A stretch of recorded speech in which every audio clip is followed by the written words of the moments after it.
Om Vishnupadaya Radhikaya Vyadhimale Srimad Bhaktivedanta Narayana Shri Krishna Lila Kataris Lakshan Gadhari Madhuri Manashaitam Shaitan, Parambarinam Krishna Mahatam Narayanam Shrafam Nalami Vidandina Bhakti Shuru Shri Krishna Padavadanta Chaitanya Vilam Sasara Param Narayanam Sasatam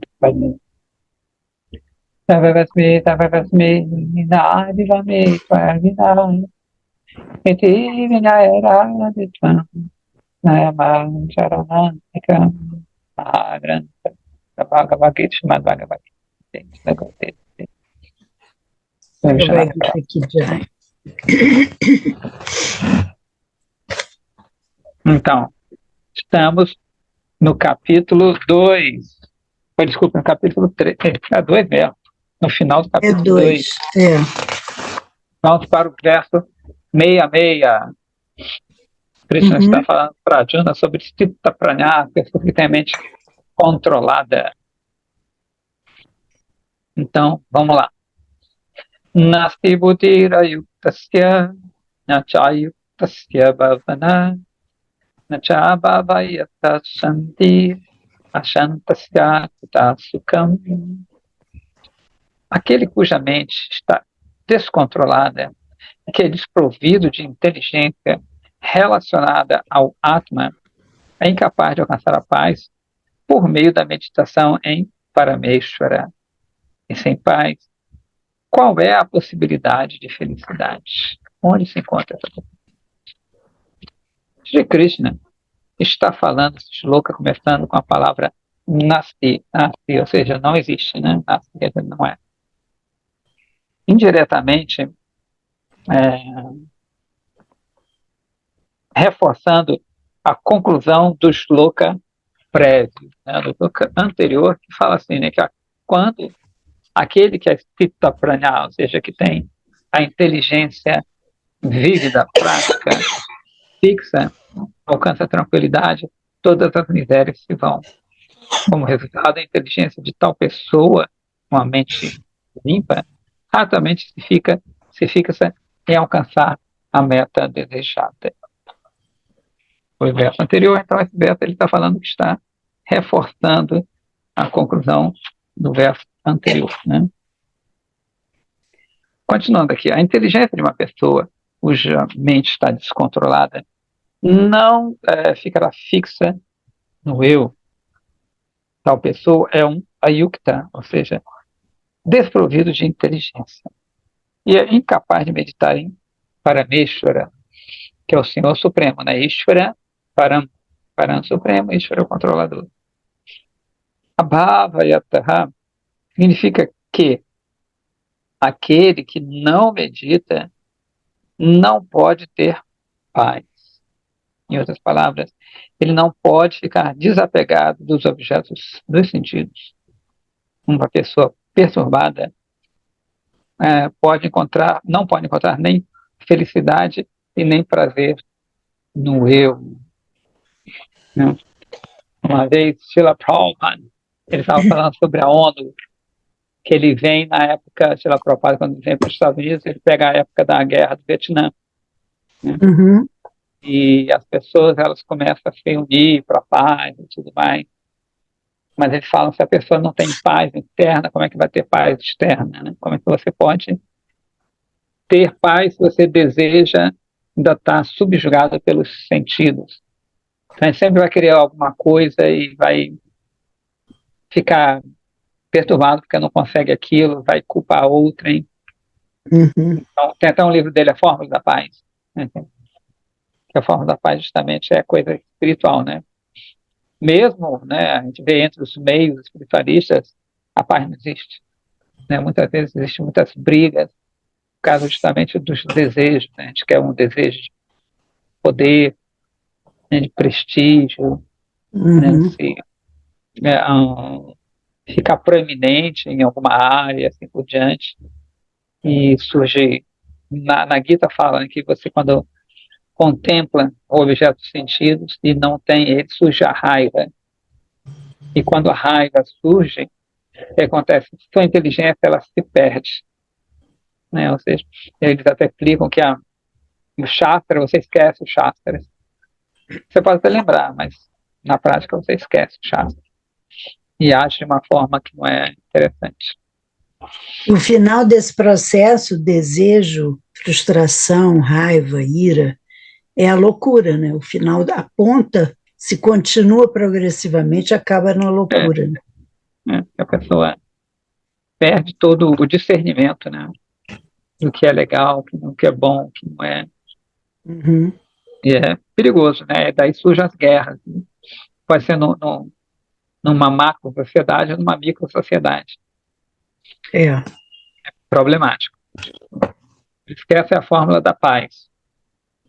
Não adianta outras fórmulas, encontros e isso e, sei lá, conselho, se você não está em paz consigo mesmo. Sim. Então, verso 67. Indriyanam hicharatam yamano vidyate tadasya harati pranyam vayurnavam ivambasi. Assim como o vento empurra um barco na água, de forma similar, qualquer um dos sentidos que estejam vagueando por aí podem desvirtuar a mente de uma pessoa, né, que está descontrolada e levar embora sua inteligência. Sim. Bhavanuvada, que é o comentário, uma pessoa com a mente descontrolada não tem inteligência. Né? Lembrando sempre que essa inteligência é buddhi, não é inteligência de uma cultura. Sabe? É consciência, né? Mas no sentido de consciência? Buddhi vai se caracterizar numa coisa mais lógica, assim, de você discernir o que é bom para mim e o que não é bom para mim. O Buddha que vai ter esse processo de discernir. Uhum. Porque a mente a gente sabe que a mente é como um macaco, ela é descontrolada, e a Buddha seria o mestre da mente. Que a mente, a função da mente é desejar e rejeitar. Vikalpa Sankalpa. Desejo, rejeito, desejo, rejeito. E a mente, a inteligência, desculpa, tem que estar por trás, vendo o que ela deseja é bom e se o que ela rejeita é bom, né? Então, só que às vezes a mente ela fica mais forte quando a inteligência, como ele fala, a mente fica mais, ela toma controle. Então ela não quer nem saber, vou morrer mesmo, que se dane. Entendi. A inteligência ela fala, pô, cara, mas e aí? Né, isso não é bom para você. Né? Eu me É lembro a que tinha uma razoabilidade, né? A razoabilidade. tem a ver com essa razão. Me lembro uma propaganda antiga, não sei se era de carro, não sei o que era, que tinha aparecido um anjinho e um demôniozinho. Não sei se é da nossa época, Sim. não sabe, né? Aí o anjinho, vai ter mais isso. Aí o cara ficava assim, e aqui, faça isso, aquilo. A Juna vai até falar isso, vai falar um pouco sobre isso aqui. Então, esse que é a inteligência. Né? Sri Bhagavan estabelece ponto por falar esse shloka, começando com a palavra indriyanam, nesse sentido, né? Quando uma pessoa segue que seja um só, né, dos sentidos, enquanto ele vaga entre os seus respectivos objetos sensórios, ele é forçado a seguir todos os sentidos por meio da sua mente. Em tal estado, a mente é similar a um vento desfavorável que empurra, né, o barco na água, porque ele carrega, né, também empurra a inteligência da pessoa. Também é interessante que ele está numa quadriga, e a quadriga a gente sabe que aquela carruagem, tipo uma carruagem. No caso, tem 4 cavalos só. Inclusive tem o nome dos cavalos que foi dado com isso. Mega Pushpa. Mega Pushpa é bonito. Mega Pushpa é uma nuvem de flores, bonito. Enfim, né? Então, às vezes, essa carruagem é comparada ao corpo, né? Só que não é uma analogia super ideal, porque só tem 4 cavalos. E os sentidos são simples. Mas é como se fossem justamente os cavalos descontrolados a rédea significa, ele fala isso também, a rédea significa a mente, a inteligência, o quadrigário, né? A carruagem, o corpo, e o passageiro, a alma. Então, eu não sei, eu falei uma vez que há muitos anos, eu era garoto, assim, e fui no lugar andar de cavalo. Só que eu não sabia andar de cavalo. Aí me botaram no cavalo, e disse que o cavalo sente quando você não sabe. Cara, o cavalo foi me levando, e ele entrou no matagal, eu fiquei desesperado, não sabia parar. Caramba! Ou seja, é muito louco, né? O próprio cavalo se prejudicou, né? Ele se prejudicaria. Sim, Então, é isso claro. que eu era como se fosse a inteligência burra, né? Não sabia controlar as rédeas, que é a mente, e o cavalo ele fez os sentidos, que me levaram num lugar assim, que era até ruim para o bicho, o próprio bicho, né? Porque ele é um bicho mesmo, é irracional. Então, é mais ou menos a gente. Se não tem essa inteligência banhada pelo Shastra, nossa mente fica solta e a gente acaba achando até que vai se dar bem, mas se dá mal no final. É bem interessante isso, né? Por isso que tem essas escolas de controle mental, a gente até comentou, acho que foi aqui, eu sempre esqueço, falo vários caras, de controle mental, né? Tem esses cursos, coaches e tudo, mas na verdade é justamente a mente controlando o passageiro, né? De uma forma que você tem que conseguir aquilo, você tem que conseguir aquilo. É uma coisa, é o mindset, que é muito comum essa palavra nos coaches.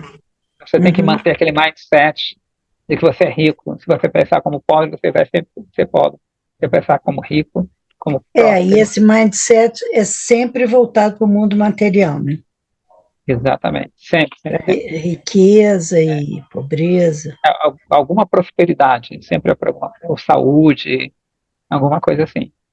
Porém, o tempo vai destruindo tudo e vai mostrando que, né, não dá muito certo. Inclusive, eles usam isso em algumas religiões, né? O mindset é ter a fé.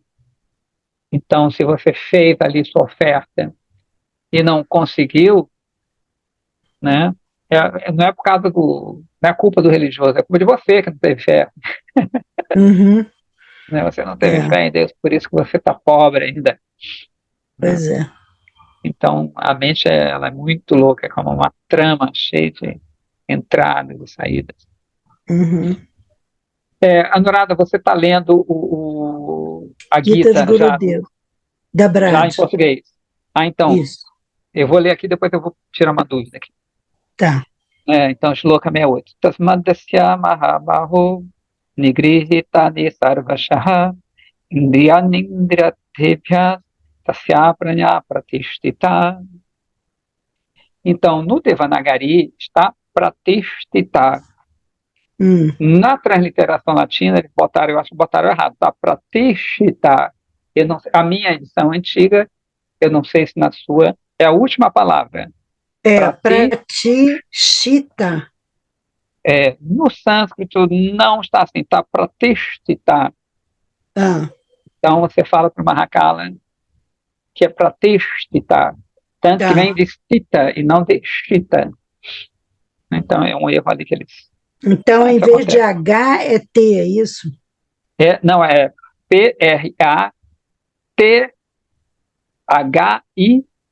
Prathita.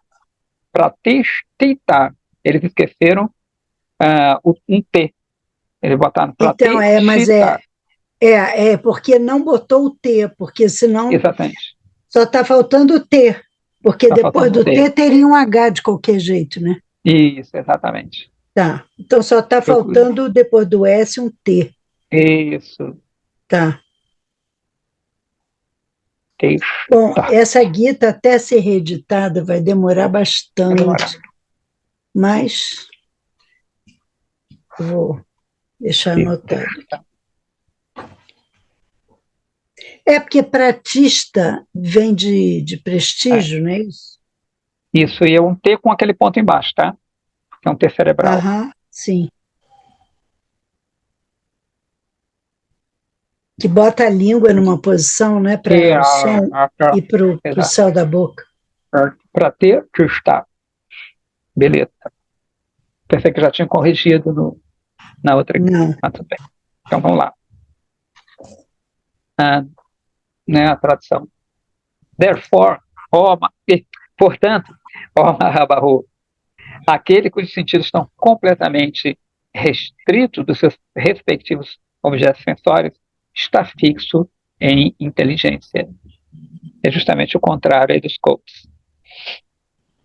Mahabahu quer dizer aquele que tem os braços fortes, poderosos. Uhum. Então tem o verso aqui. Yasya significa que aqueles cuja mente se tornar nigrita, ou seja, sob seu controle, são Sthita Prajna. Essas duas palavras estão sendo bem repetitivas aqui, né? É interessante. Uhum. Krishna está falando a Arjuna, Mahabahu, assim como você conquista seus inimigos, você também deve conquistar a sua mente. Você lembra que a gente falou que o Vishwanath Chakravartakura, ele comenta que sempre quando Krishna chama Arjuna de outro nome, tem um significado. Sim, tem uma relação com o que ele está querendo dizer, né? Exatamente. Tudo bem, Tânia? E Arjuna, a mesma coisa, né? E Arjuna também. A Tânia está sem som, não sei se ela não conseguiu acionar. É uma pena porque ela não pode conversar, trocar ideia, perguntar. Se ela só apertar aquilo ali, creio eu que é só apertar o microfone riscadinho, caso ela queira falar. Caso ela esteja ouvindo a gente. Né? Deixa eu perguntar a ela se ela está ouvindo.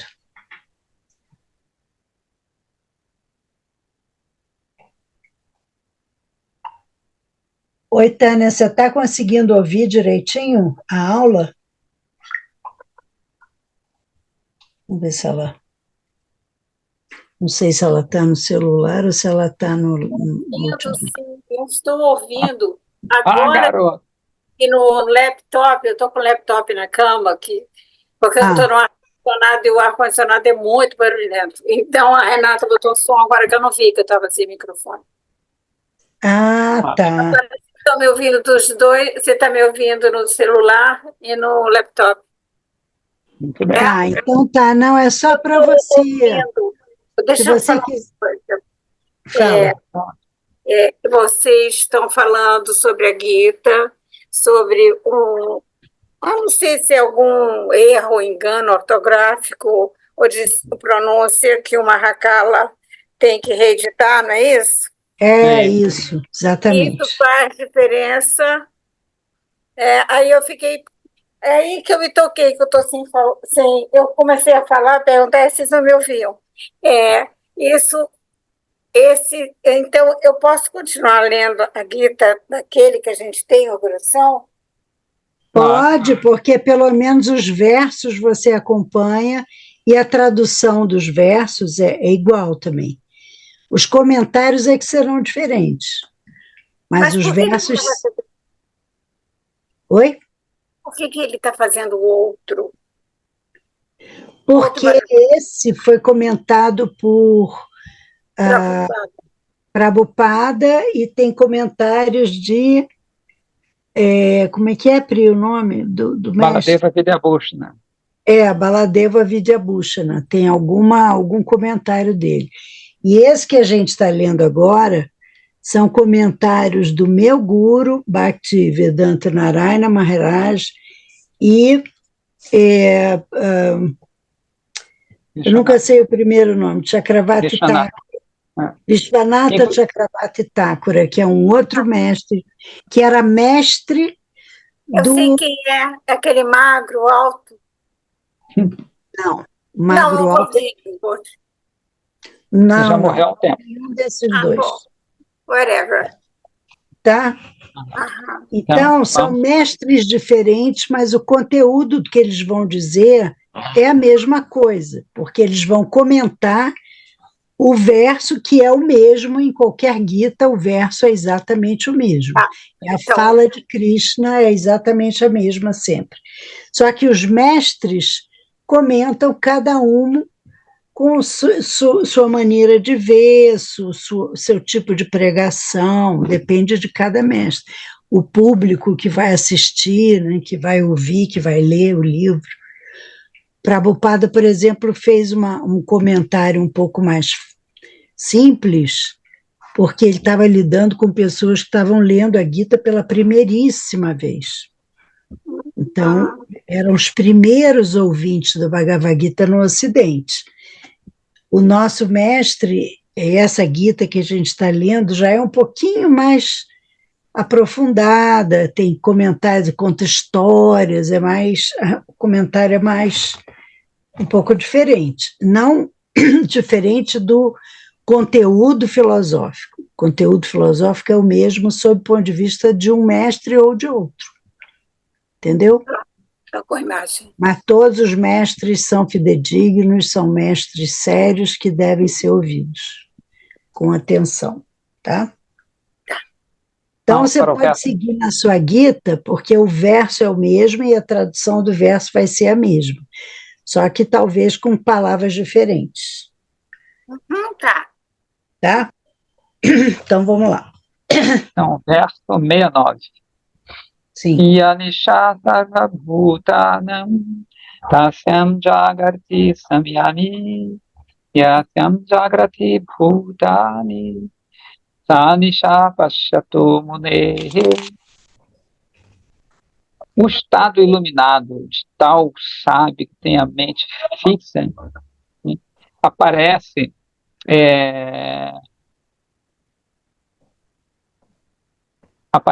como a escuridão para as pessoas, a massa geral das pessoas, né, das divas. Enquanto que o estado desperto dos confusos desfrutadores de sentido é como a noite para o muni, para o sábio que é autocontrolado. Então, o que parece para um é o contrário. O que, né, uma pessoa que tem a mente descontrolada parece que é bom. Agora eu estou aqui no bar, né? E eles ouvem aquelas músicas chaterésimas, mas para os caras isso é o máximo, né? Uma coisa boa, ficar berrando. Então, por quê? Porque eles estão em outra história, né? Para a gente vai ser uma coisa às vezes até insuportável. Então, não que eu seja um sábio, mas... Não, mas não precisa ser sábio nesse sentido de... a pessoa melhorou um pouquinho, já... Então, ele está falando que justamente o que é bom para um, né? O que para um parece escuridão, para o outro é luz. O que parece luz, para o outro é escuridão. Isso. Aí tem um comentário Bhavanuvada. É natural para aquele que é Chitta Prajna, ou seja, que tem a inteligência fixa, controlar os sentidos, natural. Por essa razão, Sri Bhagavan está falando desse shloka, esse verso, começando com Ya, with, o qual, né? A inteligência é de dois tipos. Primeiro, Atma Pravana, que é a inteligência inclinada ao eu, ou à realidade consciente. E a segundo tipo, Vishaya Pravana, a inteligência que é inclinada aos objetos materiais. Então, dois tipos, Atma Pravana, Vishaya. Vishaya quer dizer cara que desfruta. Então, Pravana é inclinação, tem inclinação a buscar o eu, né, interno, a outra inclinação às coisas externas. A inteligência primeira, Atma Pravana, é como a noite para as pessoas que estão condicionadas a esse mundo aqui. Assim como uma pessoa que está dormindo não pode saber o que acontece à noite, de forma similar, as divas, os seres confusos, não sabem o que uma pessoa alcança por Atma Pravana Buddhi, ou seja, a inteligência que está inclinada ao eu, ok? Porém, aquele que é Chitta Prajna, ou seja, que tem essa percepção da realidade fixa, permanece desperto em tal noite, de forma que ele diretamente experimenta a bem-aventurança relacionada à inteligência fixa na realidade consciente. As divas condicionadas. Interessante isso. Não, é interessante como é fundamental que a pessoa se volte para o autoconhecimento, né? Para começar a ter uma mente minimamente consciente, né? Indubitavelmente. Se bem que, em geral, né, a gente se volta quase sempre para fora. Para dentro, as pessoas até temem um pouco. Sim. Eu me lembro, às vezes a pessoa assim está falando pouco, a pessoa pensa logo que a pessoa está com problema. Né? Você tem que estar meio que falando, tem que estar externando as coisas. Não, e tem que estar interagindo com todo mundo o tempo todo, esse frisson, né, cada dia maior. Exatamente. Até incomoda, né? Você Sim, para, claro. Você incomoda os falantes. Parece que você fala muita abobrinha, que você acaba não ouvindo o seu eu. Né? Faz muito barulho fora. Exatamente. Tem até um livro muito bom que eu estou lendo. Nossa, é difícil esse livro, hein? Gaudiya Dasha, que fala do som. Gaudiya Dasha. É uma tradução em inglês de umas palestras de Bhaktisiddhanta Saraswati Thakura. É muito legal. Ele fala sobre Spota Shabda, o som primordial. É muito louco. Enfim, é difícil. Eu vou ter que reler esse livro. Enfim, vamos lá. Bhaktisiddhanta Saraswati Thakura, os textos dele são bem difíceis. Então, continuando aqui. As divas condicionadas permanecem adormecidas despertas em Vishaya Pramana Buddhi, ou seja, essa inteligência que tem a tendência ao desfrute, né? E elas, as divas, seres, permanecem, eles experimentam a felicidade material, a lamentação, a ilusão, etc., de acordo com sua absorção respectiva.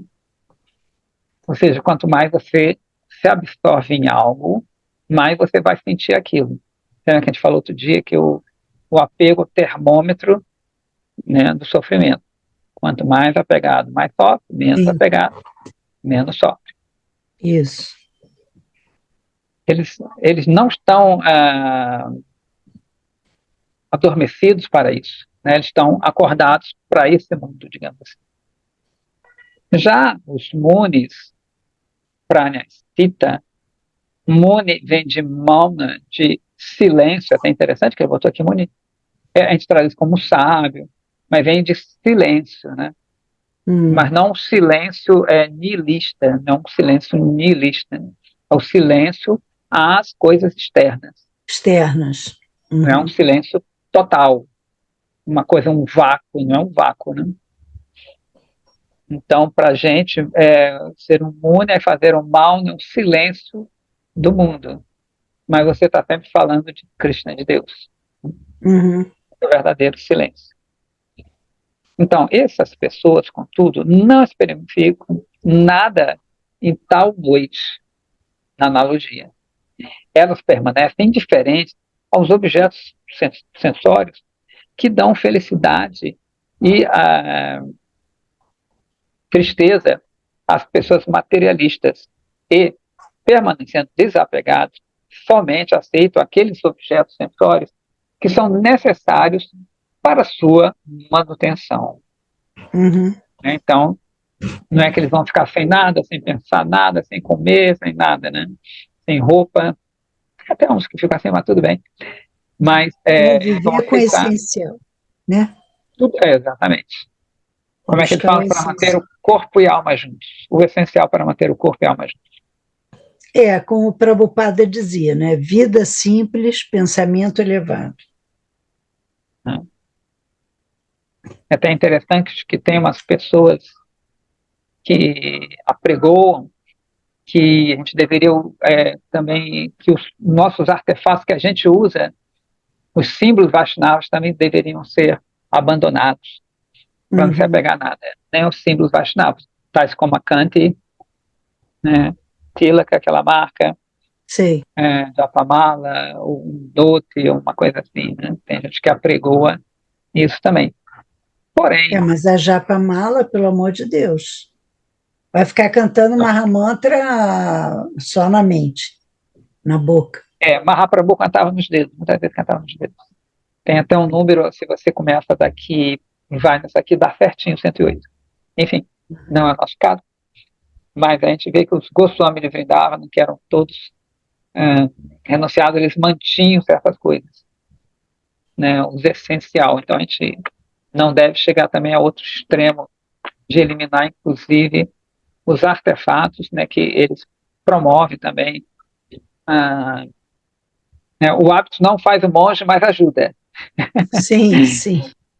Né? E tem coisas que são para a gente, né? A Kanta, ela não é material. Tudo assim não é material, então não é um desapego material. Não usá-la, né? Enfim, O mas vamos lá. problema é a questão, acho que é para manter o mínimo de interferência na tranquilidade, nessa linearidade da mente, né? Que a busca é essa, manter a mente o mais imperturbável possível. Aí a Kant quebra, a pessoa começa a entrar em ansiedade, porque precisa de uma Kant, vai ficar desprotegido. Então, acho que é nessa linha de pensar também, né? É porque tem uma linhagem que quer eliminar algumas coisas, assim. Não vou entrar em detalhes, mas tem uma linhagem que acha que isso já não é importante. Sim, sim, Enfim, eu entendo. Mas não nesse seu sentido que você falou, que também é uma coisa válida. Também, se eu não tenho japamala, eu não canto, um exemplo. Não tenho japamala. E agora? Não vou cantar. Né? Você vai cantar de qualquer jeito, você vai pensar em Krishna de qualquer jeito. Não é a japamala, que a pessoa muda, pode cantar com a mente também, né? Exatamente. Um devoto mudo vai cantar com a mente. Eu estava pensando nisso, nunca encontrei um devoto mudo. Eu não pensei nisso. Mas se acontecer, ele vai cantar com a mente dele, vai ter o mesmo valor. Krishna está observando, né? Então, e tem a linguagem de sinais também, ele pode falar com os outros pela linguagem de sinais. Então, vamos lá. Prakashkavriti. Aqueles que são Sthita Prajna, naturalmente alcançam a perfeição em controlar todos os sentidos. Eles são Jnani Purushas, ou seja, pessoas de conhecimento, no verdadeiro sentido. Por outro lado, a inteligência das pessoas ignorantes que identificam o corpo com o Atma, como eu, permanecem absortos nos objetos sensórios. Tais pessoas que estão apegadas a esses objetos são chamadas materialistas ou ignorantes. Anyanantu Nishaprakta Divanyanan Udiryate, do Skanda Purana, fala assim: conhecimento é como o dia e ignorância é como a noite. Tudo no reino daquele mais maravilhoso Shri Bhagavan é maravilhoso. O que é noite para uma pessoa é dia para outra. Para uma coruja, a noite é como o dia, enquanto para um corvo é noite. Uma coruja vê somente à noite, não durante o dia. De forma similar, um homem cego pela ignorância não pode ter a visão da iluminação em Tattva Jnana, né, o conhecimento da verdade. Os conhecedores do absoluto, contudo, sempre veem em Sri Bhagavan a personificação radiante de Tattva Jnana, conhecimento da verdade. Eles nunca contemplam os objetos dos sentidos. Assim como uma folha de lótus nunca se torna úmida, mesmo enquanto ela permanece na água, de forma similar, aquele que é Sthita Prajna nunca fica apegado aos objetos sensórios, mesmo enquanto está vivendo em contato com eles. A gente sabe que a folha de lótus, ela tem uma viscosidade que não deixa grudar, né? Ela é meio impermeável. Então, qualquer coisa que pega nela escorrega. Ela tem essa... Por isso que tem pé de lótus, mão de lótus, boca de lótus. Né? A lótus, ela é muito simbólica, porque ela abre para o sol, né? Sempre abre para o sol, e à noite ela fecha, como está falando aqui. E ela tem essa viscosidade que não deixa a sujeira grudar, né? seja, ela nasce em geral em charcos, em tijucos, e ela não se contamina em pano, lugares meio pantanosos. Uma vez eu estava viajando de trem, ela estava indo de Mumbai para Mathura, e foi pós período de chuva, e é legal, tem aqueles alagadiços, aí você via aquelas lotas branquinho, branquinho. A lota egípcia é mais carnuda, mas a indiana era mais fofinha. Aí você via aqueles charcos assim, cheios de flor de lótus branco, muito bonito. E você Qual vê que é que ela mais não, carnuda? a egípcia. Ah, é? Tem uma, Quer dizer que aquelas dela. bonitonas, grandonas, assim, são egípcias? Não, é a consistência dela. Tem grandes, mas lotes grandes que são mais fofinhas. Pelo menos as egípcias, é óbvio, que na verdade deve ter várias, centenas de tipos de lotes, tanto no Egito como na Índia. Né? Mas ela tem essa propriedade. Inclusive, é muito interessante, porque a gente estava falando que, apesar de essas pessoas pretendem não ter nada, mas às vezes elas têm muita coisa, mas não estão apegadas a ela, como a flor de lótus. Né? E a flor de lótus tem uma característica interessantíssima, que ela, estava vendo, os cientistas estão analisando, eles não entenderam, ela tem uma característica de um animal. Ou seja, quando a atmosfera está fria, dentro dela, ela aquece. Quando está quente, ela esfria. Então, isso ela facilita. É autotermo. Ela tem uma coisa assim. Um termostato interno. Ela tem, isso que faz? Facilita com que o inseto venha, tire o pólen e polinize ali por dentro. Por isso que o ovo também é considerado como uma flor de lótus, porque ele mesmo num ambiente adverso, né, em volta dele, ele cria essa atmosfera onde o discípulo, que é comparado, né, ao insetinho, ele possa absorver esse pólen. E absorvendo esse pólen, ele vai polinizar outros, vai passar a ser. Sim. Ah, que bonito isso. Linda essa analogia. Então, você vê que Srila Prabhupada, ele tinha muito dinheiro, né? Ele obteve muito dinheiro, mas ele usava para Krishna. E uma característica interessante é que ele é o mesmo. Ele era o mesmo, tanto no palácio como no casebre. Né? Em Bhubaneswara, que é embaixo ali, na Orissa, embaixo de Jagannatha Puri, Prabhupada, ele já tinha um sucesso, já tinha vários. Mas ele era um pântano, ninguém queria, ninguém conseguia, só um discípulo dele que conseguiu lá. Porque era escorpião, aranha, isso que era horrível, mosquito, era bravo, o negócio era bem ruim. E ele ficava ali totalmente à vontade, quanto num palácio. Templo muito bonito, com ar-condicionado e tudo mais. Né? Então ele não alterava, isso que é interessante. É o que o verso anterior disse, né? Aquela mente completamente o autocontrolado, né? Exatamente. 2,70. Então,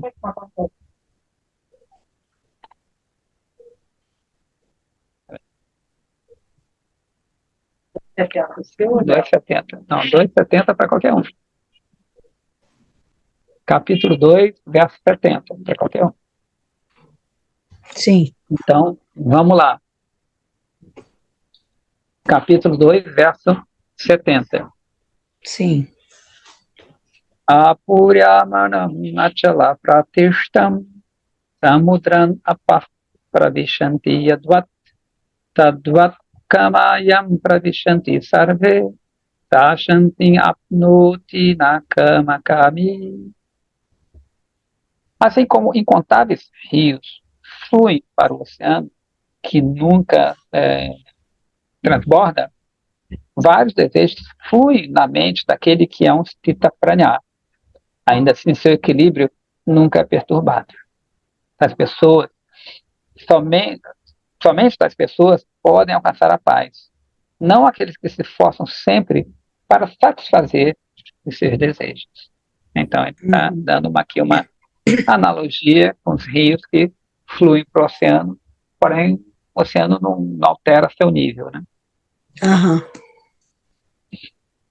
Então, é aquilo que a gente falou também, que mesmo que você tenha os desejos, como esses desejos, eles podem ser voltados para a transcendência, eles não vão perturbar a pessoa, né? Então, Sim. é diferente da outra pessoa. Inclusive, a definição de yoga, como a gente falou outro dia, eu acho, do Yoga Sutra de Patanjali, né? Yoga Chitta Vritti Nirodha. Só que a direção da mente dele vai ser um pouquinho diferente. Então vamos lá. Bhavanubhada. Nirlepta, ou permanecer desapegado aos objetos sensórios, indica que uma pessoa não fica perturbada mesmo depois de estar em contato com objetos dos sentidos. Isso é legal, né? Sri Bhagavan explica essa ideia, por falar esses loucas, começando com a palavra apuriyamana. Embora diferentes rios jorrem tanta água no oceano durante a estação chuvosa, eles não podem fazer com que ele transborde o oceano. Achala Pratistam significa cujo limite não é cruzado. Em forma similar, vários objetos sensórios também apresentam-se para a pessoa que é um espírita pralhar. Porém, assim como a água que está jorrando ou fluindo para os oceanos, né, não faz diferença a ele, ao oceano, de forma similar, aqueles que permanecem inafetados, tanto quando estão utilizando o objeto, quando eles estão desprovidos deles, são chamados de Stita Prana, ou aqueles que alcançam Shanti, isso é, Jnana. Shanti quer dizer também paz. Uhum. Ok? Então ele pode entrar em contato com os objetos, mas ele não fica apegado àquilo que é a história do Lótus, né? Sim. Por isso que sempre tem essa coisa, os pés de Lótus, ou seja, por onde ele anda, quando fala Guru Pada Padma, né, os pés de Lótus do Guru, que além dele não se contaminar, ele deixa impressões indeléveis. Né? Uhum. Guru, ou Cita Pranya. Né? Por isso que tem Vishnupada, ele é os pés de Vishnu, Guru Padma Mukhya Vakya, que fala, a boca dele é como um lótus, a mão é como um lótus. Uhum. Que todos aqueles exemplos do lótus que a gente falou. Sim. Verso 71. Nihaya kamanya sarvan pumanscharati nispriha nirmamo nirahankaraha sashanti adhigachati. É somente aqueles que abandonam todos os desejos e vagueiam livres dos anseios, do ego falso, do sentido de posse, que alcançam a paz. Comentário, Bhavanupad. Algumas pessoas perdem fé nos seus desejos materiais e não desfrutam mais deles. Sri Bhagavan está explicando isto por falar esse shloka que começa com a palavra Vihaya, Nirahankara, Nirmamaha, significa que somente eles alcançam paz, somente as pessoas que alcançam paz, aquelas que permanecem livres do ego falso e do sentido de posse, né, em relação ao corpo e aos objetos relacionados a ele, ao corpo. Né? Então, o que a gente chama de falso ego é o ahankara, a gente já viu aqui, ahankara, nirahankara, né? Que é o ego temporário, né? Como a gente já viu. Aham quer dizer eu, kara vem da raiz kre, também é a raiz de karma, né? Kre, quer dizer a falsa impressão de que eu sou aquele que faz, que eu sou o agente da ação. Aham, kara. Mas também é arrancar, achar que é o corpo. Indubitavelmente. Porque também. O corpo também faz algo. É. Não, o corpo faz algo. Ele que Então, tem uma nuancezinha sutil de diferença entre essa sensação de que eu sou o corpo, e mesmo quando você descobre que não é, toma conhecimento que não é o corpo, essa sensação do que eu é que faço continua, né? É mais fácil você entender que não é o corpo, que é uma diva, né? Que a sua identidade é átmica e não densa, mas mesmo assim é mais difícil você se desligar da sensação de que quem age sou eu sou o dono da minha ação. Esse é um processo mais lento, né? Mais difícil. Para mim, os dois estão interligados, assim, não vejo muita diferença. Para mim. Eu porque acho também que eu percebo, a minha inteligência sabe que eu não sou de corpo, e minha inteligência sabe que eu não faço nada. Porém, na prática, isso não funciona. Mas eu sei, eu li, eu acredito, mas é por isso que eles estão falando Citta Prajna. Você lembra que a gente falou da outra vez? Nha é conhecimento. Esse prefixo pra, ele vai fazer uma grande diferença, que é o conhecimento que a gente traduz, né? A Nurado traduz aí com Marcala, que é a realização, que a gente chama, né? Realização, que é uma tradução assim, meio capenga, que é capenga porque o que existe no inglês, realization, nesse sentido, não existe em português. É uma adaptação que foi feita principalmente, né, na galera da psicanálise, da psicologia em geral, né? Que usa eu realizei uma coisa no sentido de percepção sutil. Porque no inglês, realization é percepção, é perceber, né? É perceber. Então adaptaram para o português, mas no português mesmo não. Foi uma criação dessa galera da psicologia. Que já não mas é mais percepção, que o certo é percepção. O realização, principalmente entre os devotos, foi adaptado por causa do realization em inglês, né? Que no inglês tem esse sentido. Tem o jnana e o vijnana. Então, o vi, prefixo, que eu gosto muito do prefixo, sempre falo aqui do prefixo vi, ele tem duas coisas, porque o jnana, aí sim, seria o conhecimento mais teórico, como o que a gente tem, né? Entendo, entendeu? O vijnana, no caso aqui vai ser praia em outro estado, o vijnana, o vi, ele tem a mesma função quase de ati, do prefixo ati, que ele vai aumentar muito, ou seja, esse conhecimento que está aqui, ele vai fazer isso assim, ó. Ele vai espalhar por todo o eu vai ser assim. E o vi também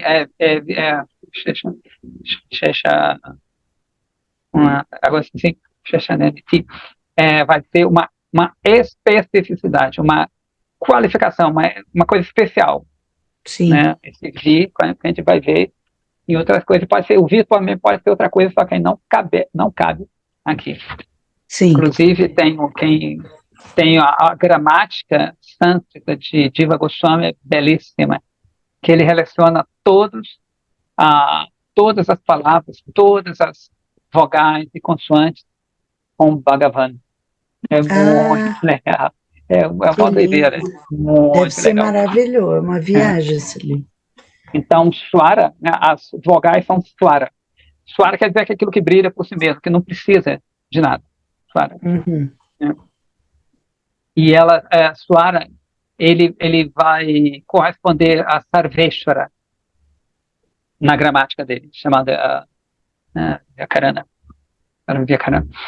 Então ele vai, esse Swara, porque, né, a letra A, E, I, O, ela não precisa de nada para pronunciar, né? Como em português. Então são chamados de Swara, só que ele dá o nome de Sarveshwara, que é o controlador de tudo. E as consoantes vão ser chamadas de Vyanjana, que ele vai chamar de Vishnujana, que é aquele o povo de Vishnu, as pessoas de Vishnu.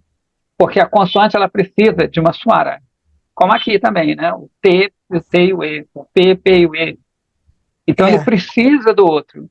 Então ele fala que a gramática que é Vyanjana é Vishnujana, porque é o povo, os devotos de Vishnu que precisam de Sarveshwara, que é o Swara. Sem eles não podem se pronunciar. É chocante. É muito legal.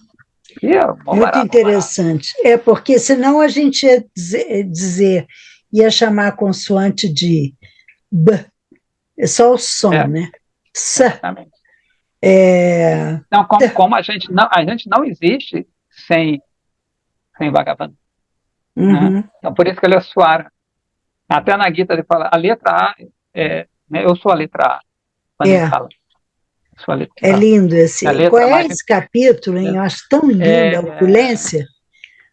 São as opulências. Todo mundo gosta desse capítulo. Mas é lindo, é poético.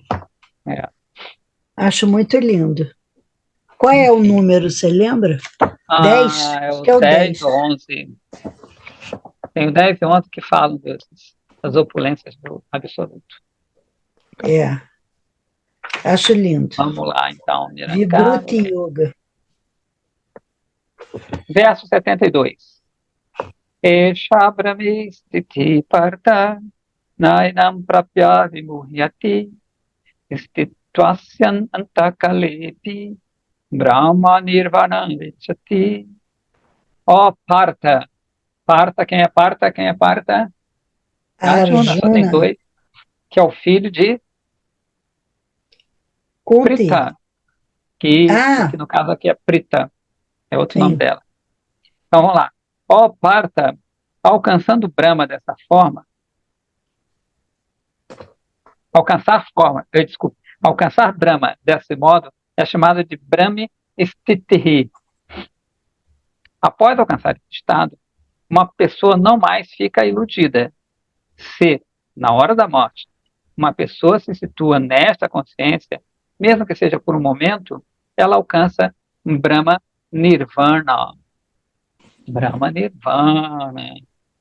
Então ainda não é Bhakti, né? Ainda não é Bhakti. Vado. Sri Bhagavan está agora concluindo o capítulo. É o último capítulo, que beleza. Com este último verso. Último verso. Capítulo não, último verso. Então, de novo, Sri Bhagavan está agora concluindo o capítulo com esse shloka, começando com a palavra Esha, isto.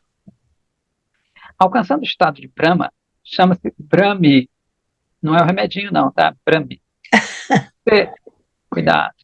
Se Brahma Nirvana, que é a emancipação espiritual, é alcançada na hora da morte por alcançar o estado de Brahma por um momento, então, o que dizer do resultado, né, da prática para alcançar esse estado que é realizado desde a infância? Jnana e Karma são especificamente explicados neste capítulo e Bhakti é explicado de uma forma indireta. Portanto, esse capítulo também é chamado de o resumo da Gita. Como Prabhupada, ele dá esse nome, né, o resumo da Gita. Então, Prakash Kavrita, o último comentário, fala assim: Srila Bhaktivinoda Thakura diz, aquele tato, aquela verdade que é contrária à matéria inerte, chama-se Brahma. Uma pessoa pode alcançar a Prakrita Rasa, ou seja, uma doçura supramundana, somente por estabelecer-se neste tato, nessa verdade. O estado de Jada Mukti, ou seja, a liberação da consciência inerte, que leva ao alcance, a meta de Brahma, é chamada de Brahma Nirvana. Então, de novo, não necessariamente que é Bhakti, né? Então, você está se liberando da matéria, mas não necessariamente alcançou Bhakti. Aí ele fala assim, como Katwanga Maharaja, se uma pessoa é capaz de alcançar esse estado na hora da morte, ele vai alcançar Brahma Nirvana. Então, Katwanga Maharaja é um rei, que ele era poderosíssimo, e os devas, eles chamaram Katwanga para lutar lá nos planetas celestiais. E ele o fez com primazia, com primor, e a gente sabe que lá o tempo é outro, então o tempo se passou muito tempo.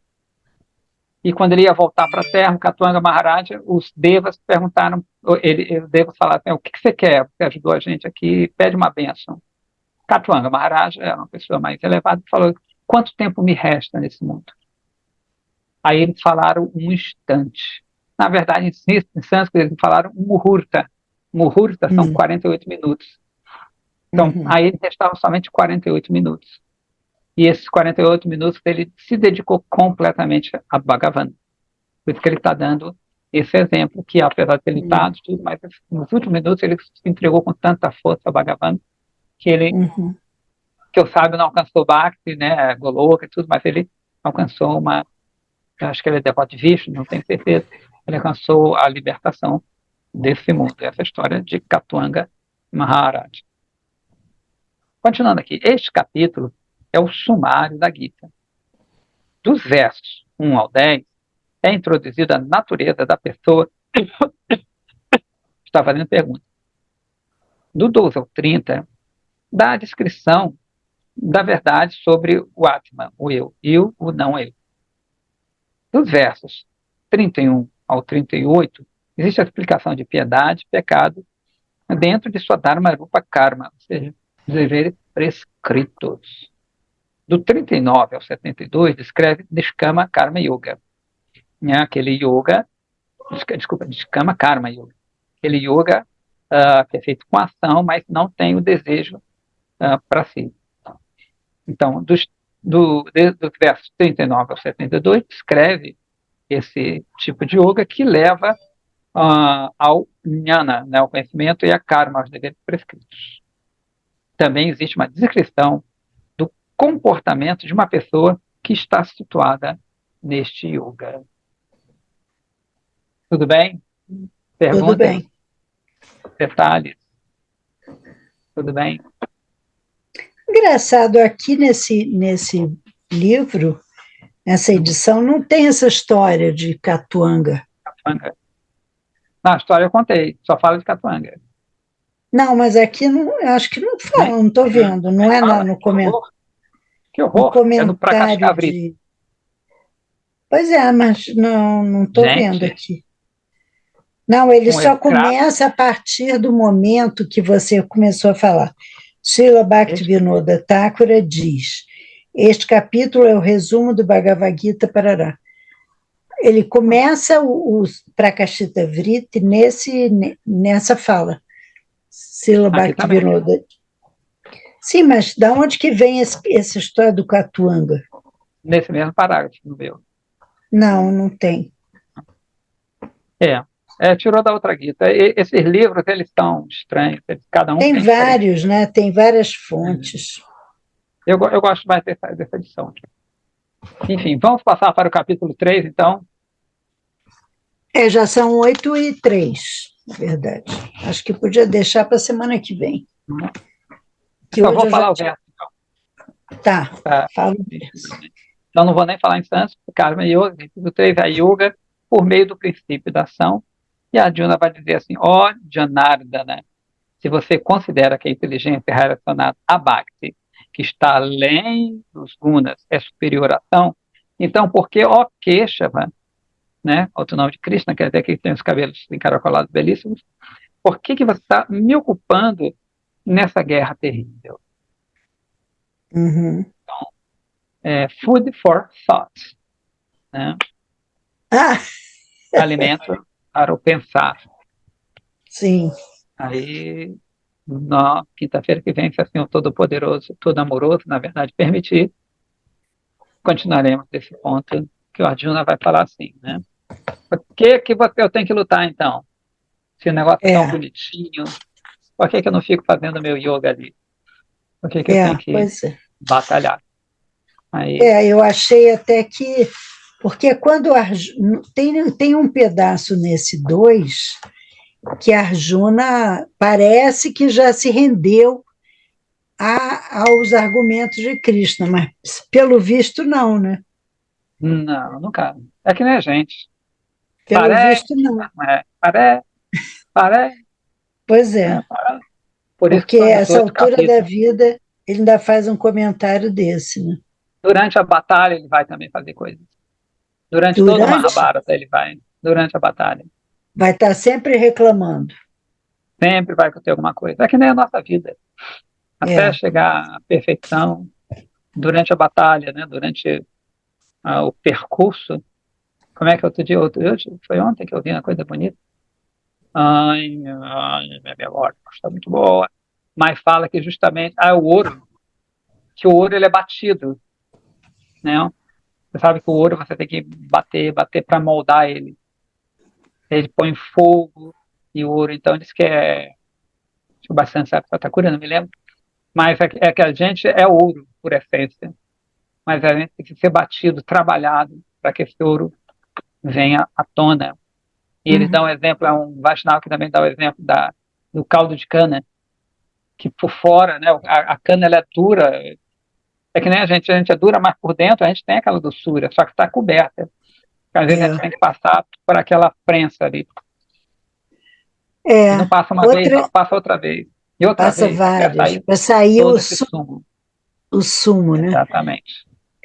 Outra coisa que tem que ser trabalhada para aparecer a beleza é o cristal, né? O cristal bruto é aquela pedra assim, bruta, meio empoeirada, parece meio fosca. Aí tem que trabalhar, tem que ser lapidada com as facetas, aí vai ficar lindíssimo e trazer luz, né? E refletir luz. Bhaktisiddhanta Saraswati Thakur, ele fala assim que meu Gaudiya Mata, né, e olha de quem ele está falando, só fera, hein? Ele fala como é um saquinho de pedra. Conhece essa história? Ele fala que é como um saquinho de pedra. Ou seja, a instituição que ele fez é como um saquinho de pedra, que tem que ser chacoalhado. Porque quando ela chacoalha, uma quina bate na outra, mas depois ela vai ser polida. Então, e olha de quem ele estava falando, hein? Os discípulos dele é só... Imagina olha a gente. De quem está falando e o tipo de grupo que frequentava, né? O tipo de devotos. E se o saquinho ficar insuportável? Saquinho. Vai para outro saquinho. Não pode desistir. Às vezes o saquinho fica insuportável devido a muitas pedras que não se polem, né? Isso pode acontecer também. Pode. Já disse que tem que mudar de saquinho. Tem. Tem que ficar dentro do saquinho do Gaudiya Mata. Do Gaudiya. Não necessariamente do Gaudiya Mata. Mas Mata. Mata quer dizer templo, né? Uhum. Quer dizer alguma coisa assim. Tem até um significado mais específico. É isso então, minhas jovens. Então, Predi, muito obrigada pela aula linda. Gente, obrigada. Vocês veem que eu estou assim, um pouco assim, né? Igual pipa voada, assim. Olha, pipa voada. Vamos de bicar. Não tem de bicar isso? Eu não gostava de falar aqui. Sabe, tem umas palavras que eu sei um pouquinho, mas aí eu faço alguma coisa na mente, mas vai dar certo. Repara que sempre depois do termo santo eu falo na tradução. Sempre. Sempre eu falo. Eu falo o termo santo, depois eu dou a tradução. Tá. Eu já percebi isso uma ou duas vezes. Assim, eu fico com ansiedade de querer pegar e não... O importante no momento, é mais o conceito do que a palavra. Muito mais importante é o conceito. A palavra vem com o tempo.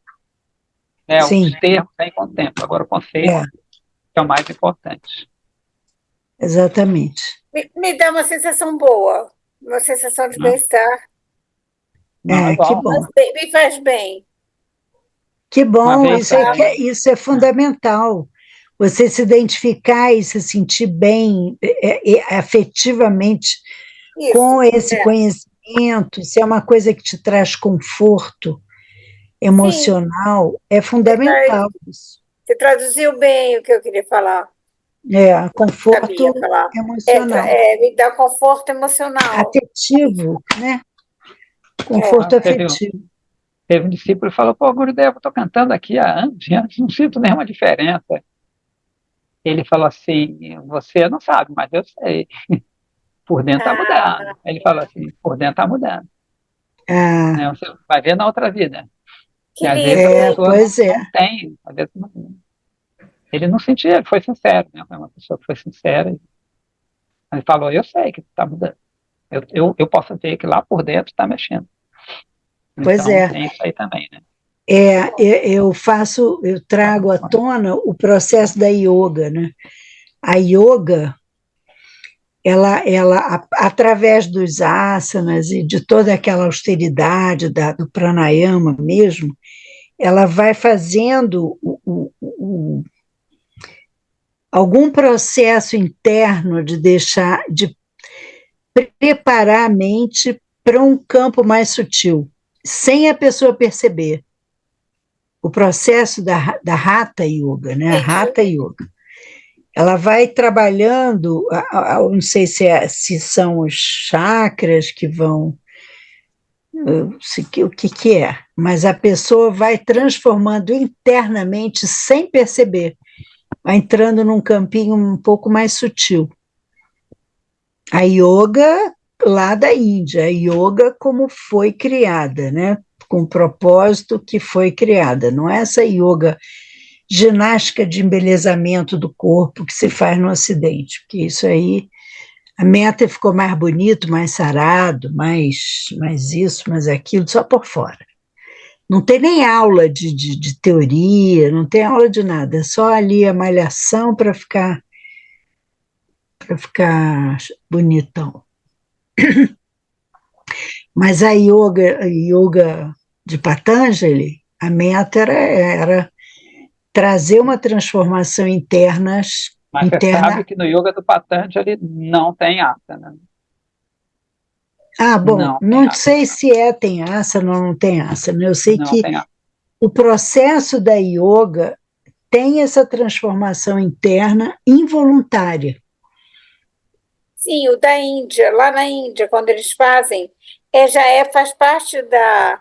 Se for uma yoga... devoção, né? Mas como o meu professor de yoga era um devoto, sim, a yoga dele não era essa coisa só era buscando saúde, equilíbrio emocional e físico. Não era ficar bonito de corpo, sarado, como eu vejo aos montes aqui essa galerinha fazendo yoga para ficar com corpício, tão longe do que é realmente o processo da yoga, né, da Hatha Yoga. Não tô fazendo apologia da yoga, não, só estou usando como exemplo desse negócio que o Priya falou, que o mestre disse que por fora você não está vendo, mas por dentro eu estou vendo um movimento de transformação. Isso. Eu estou cantando, eu não sinto diferença, ele falou, mas eu vejo. Exatamente, o guru vê tudo. O que é, Priya? Não, falei que o Gurudeva sempre tem umas tiradas belíssimas. Gurudeva é demais. Então tá, gente, vamos descansar. Obrigada, Priya, pela aula. Obrigada, Tânia. Obrigada, gente. Olha quem está aqui também. Oi? Olha quem está aqui. Cadê? Titra Ti, está vendo, não? Titra. Oi, Titra. Tudo bom? Olha, com seus filhos novos. Está toda bonita de listras. Os filhos. São os filhos, são as flechas de Radharani quando dá piscada. Dá uma piscada, dá uma piscada aí, ó. Fica jogando. Essa é a história, né? Que aqui é o arco. Radharani aqui, a sobrancelha é considerada o arco do cupido. E os cílios são flechas. Então, quando ela pisca, é como se repesasse o arco e jogasse para Krishna. As flechas. Ela entrou na síndrome de Radharani. Ela está na síndrome de Radharani. E aí, Krishna não resiste, cai no chão. Ele cai no chão, ele é abatido pelas flechas de Radharani. Quinta-feira que vem eu conto uma luta entre Radha e Krishna. Tá. Está entre eles. Tá bom. tá ótimo. Maravilha, esperaremos ansiosos. Ok, então. Então tá, gente, vou descansar que hoje é o terceiro encontro que eu faço de... Que beleza! A namorada já transcendeu. Não, transcendi não, ainda não, tá longe. Vamos lá. Então. Radhe, Radhe. Radhe, Radhe.